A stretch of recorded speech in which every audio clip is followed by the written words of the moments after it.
Coming to you from an undisclosed location somewhere deep in the heart of the Santa Monica Mountains, I'm your intrepid host, L.A. Marzulli. Today is September 21st. This is On the Trail of a Nephilim. Before I get into it, a word from our sponsor, Virtual Shield. Apple has just announced a controversial new security update. The tech giant stated that they will scan every iPhone, iPad, and Apple computer connected to iCloud for illicit materials. Nearly 100 policy and rights groups have already come out against the update. But Apple isn't the only company doing this. Most tech giants breach your privacy in multiple ways, but you can fight back by using a VPN.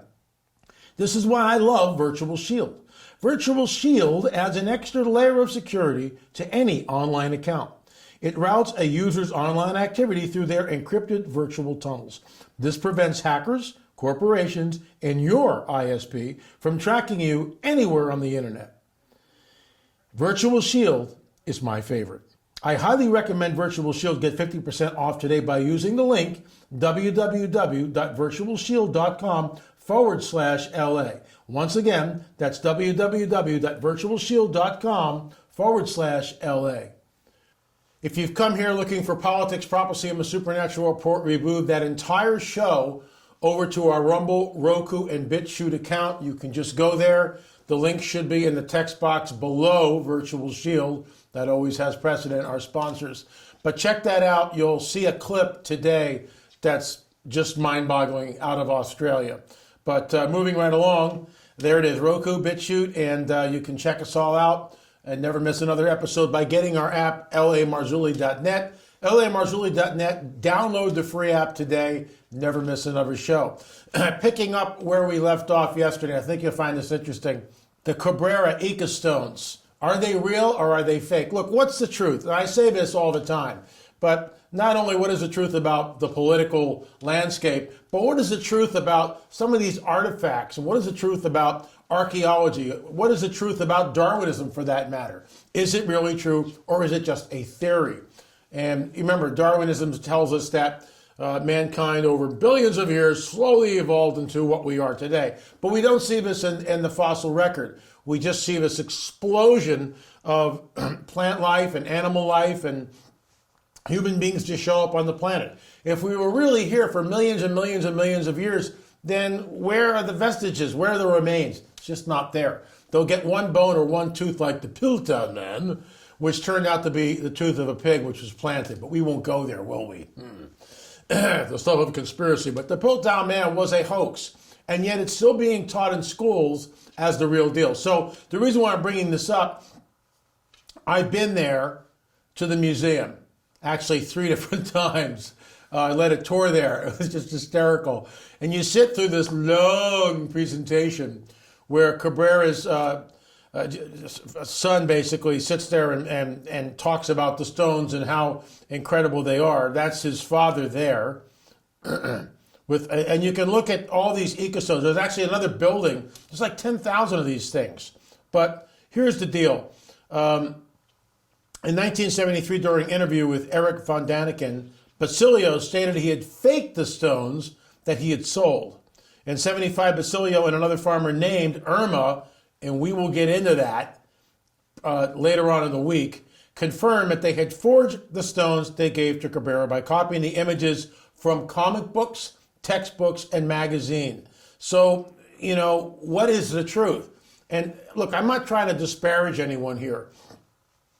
There have been books written from a biblical young creationist point of view showing it. This is proof mankind and dinosaurs lived together. Not so fast, citizen. If the ecostones are forged and they're fake, then that goes right out the window. Look, none of us really know what happened. We just sort of arrive here on the planet 10, 12,000 years ago, and I know some of you will take umbrage with that. That's fine. 6,000 years away, 6,000 years. Well, what if it's not? What if the earth is millions and millions and millions of years old, okay? And the creation is new. If you want to find out more about that, you can look at Clarence Thomas's book. You can look at, what is it called? G.H. Pember, Earth's Earliest Ages. Sorry for the pause there. G.H. Pember, Earth's Earliest Age. They talk about a pre-Adamic race. Look, the bottom line is we can argue this till the cows come home, but none of us really know. We only know this, that around Mesopotamia, there's this explosion of knowledge. Where does that come from? In my opinion, it is fallen angel technology, Nephilim architecture. This is why we're on the trail. Because, and I say this all the time, there is a hidden history that has been deliberately obfuscated from the peoples of the world. So let's move on. This is one of the engravings of one of the stones, the so-called ecostones, showing dinosaurs. Now, I actually had one of these, several of these stones in my, as I said yesterday, in my old studio that burned in the fire. So we lost all that. There's another shot showing a dinosaur. Now, this is gives you an idea how many stones there are. There's like 10,000 of these things at the museum. They're very, very crude. And I'm going to show you a clip. Basically, after we left Cabrera, I turned on my cell phone and I recorded my thoughts. I wanted to get them down because this was the first time I'd ever been to the museum and I wasn't buying the whole thing at all in any way. But that's another shot. You'll notice that, and this is what they use. They show that, oh, look, you know, men are seated on a dinosaur and they're with the dinosaurs. Well, wait a minute, not so fast. We know from this fact right here, and I'm going to read it again, 73 during an interview, Eric von Daniken, Basilio stated he had faked the stones that he had sold. In 75, Basilio and another farmer named Irma, and we'll get into her, and I actually visited her, and I'm going to show you that. It's just unbelievable. And they said that they had forged the stones by copying the images from comic books and texts and other things. So what are we really looking at? Notice how crude the design really is. All right? Notice how crude. And Cabrera gets into this whole thing about another shot with dinosaurs and everything, that these space aliens came and seeded mankind here. This, of course, is panspermia. And every single Friday on Ancient Aliens, they promulgate this idea that we were visited long ago by ancient astronauts. Well, I agree we were visited by someone or something, some entity, but where did they come from? This is why everything dovetails together. It goes like this. The whole UFO phenomenon is directly tied back into our ancient past. This is, in my opinion, fallen angel technology, Nephilim architecture, which is why we are on the trail. This is a ruse. It's a false trail. You can follow this thing forever. The bottom line is who's telling the truth and who is lying. And I'm believing, and you'll see this later on in the week. We've only got a couple of days here. I'll probably do it tomorrow because I'm on a plane and I'll be over to Oklahoma later in the week just for 5 days and I fly back here. Long story. Anyway, if it's too good to be true, it's usually too good to be true. And maybe I'll juxtapose this presentation with another goose chase I went down, because I go on a lot of these things. We'll get a tip and we'll follow a tip and it's like, it's a big nothing burger. However, sometimes things like my work in Catalina, where we found, and I'll hold it up here just by chance, I actually have the book in front of me here. There's the 9-footer, right, that we saw. In fact, let me just, this is shameless plug on the trail of a Nephilim, thank you. So I just want to show you the picture real quick. And most of you have seen this, but there's the picture. That's the picture I found. Ralph Glidden standing in an open excavated grave on Santa Catalina Island, right here. And when we take Ralph out, and this was done by 3 different people, I'm down a rabbit trail, but anyway, when you take the skeleton out of the picture, that's what you wind up with. Basically a 9-footer. Basically a 9-footer. So sometimes when we check these things out and go on these adventures, you get paid dirt like we did in Catalina. Other times, like the Eco Museum, it turns out to be one big nothing burger. Moving right along, this, of course, is from one of the websites that are looking at these very crude engravings. And let's go back here. Look how crude this is, okay?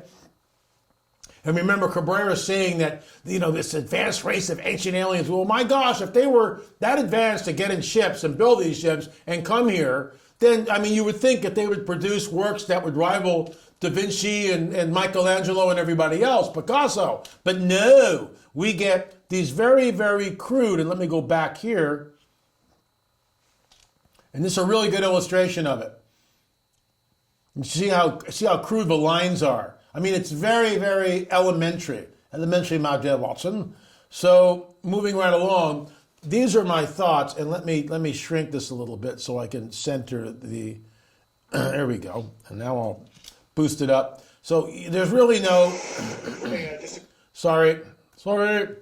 There's really no picture here. It's just my thoughts that you're listening to as we left the Cabrera Museum. I think you'll find it interesting. Hey, just a quick thought.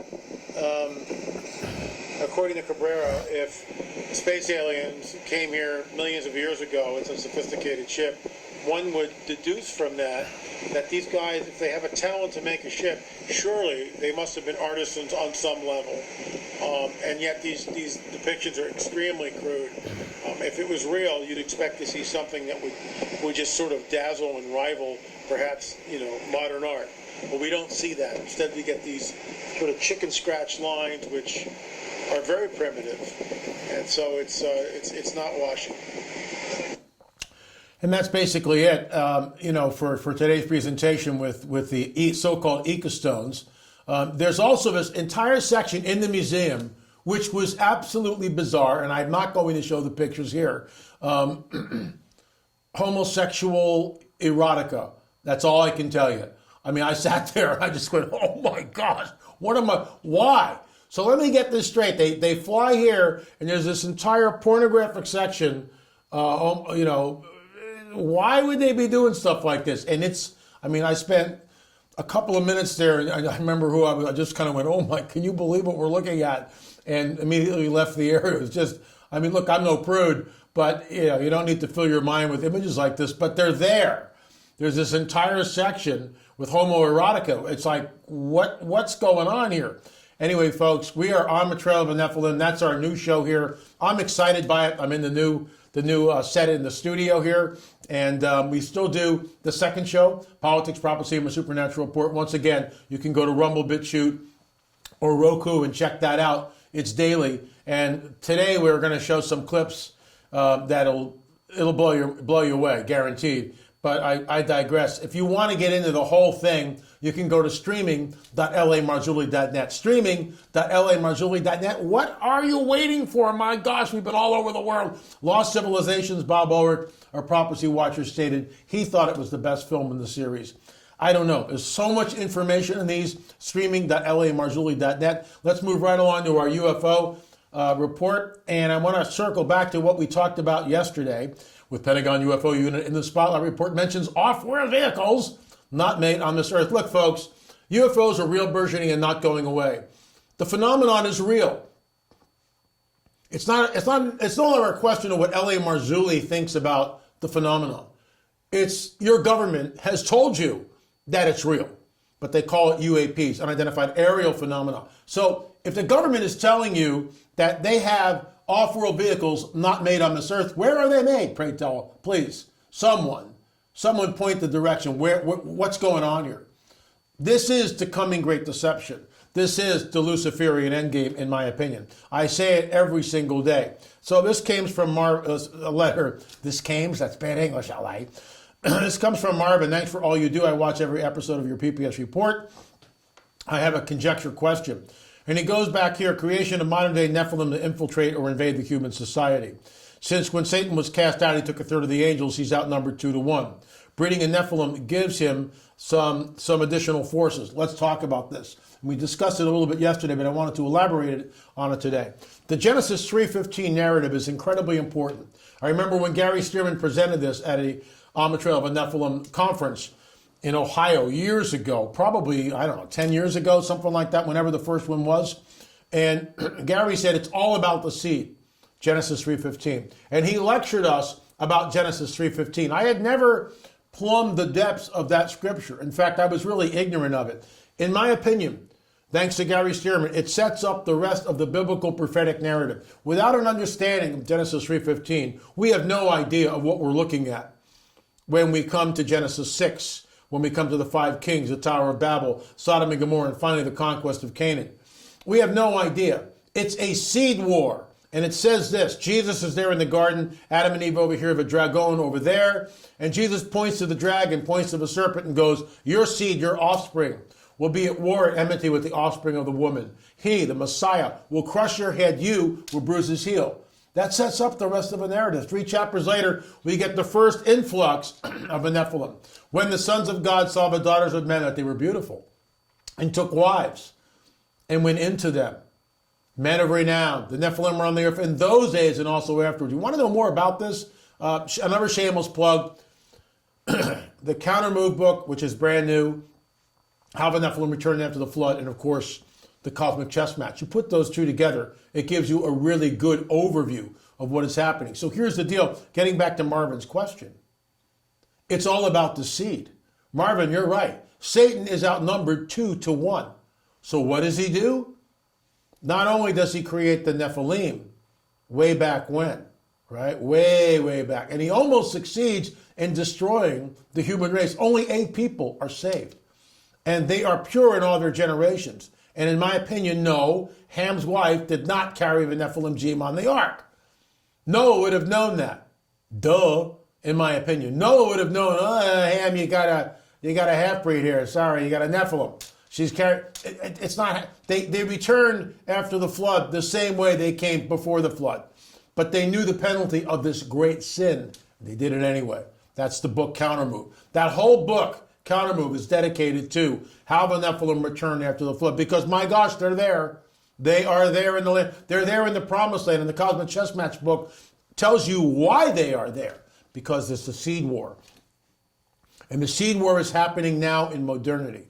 In our film, which is right here, UFO Disclosure, The Coming Great Deception of a Luciferian Endgame, Al Matthews has an encounter with, in our opinion, this woman can only be described as a hybrid entity. She knows things about Al. There's no way that she knows that.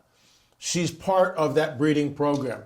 We've had reports from people. If you've got reports of an encounter with what you believe might have been a hybrid entity, please shoot me an email and we'll read it right here.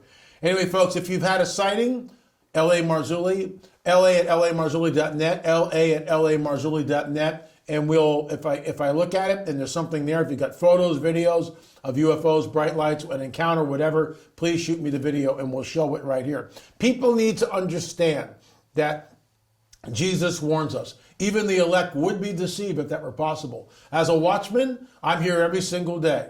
And we do 2 things on our YouTube channel. We talk about On the Trail of a Nephilim because the vestiges of a Nephilim are global. They're everywhere. And I've only scratched the surface. And of course, with COVID, who knows whether we'll ever be able to travel again. Please watch the video. It's free. Right here on YouTube. Watch the video or go to streaming.lamarzulli.net. Download it for free. Pop some popcorn. Invite your friends over. I promise you, it'll blow your mind. Especially towards the end. All right, folks, that's all the time we have for. Remember, you can check out Politics, Prophecy, and the Supernatural by going over to Roku, BitChute, and Rumble, because that's where that report is. But we love YouTube, and thank you for coming here and watching On the Trail of a Nephilim. Remember, we'll see you on the air or in the air. Thanks so much for watching.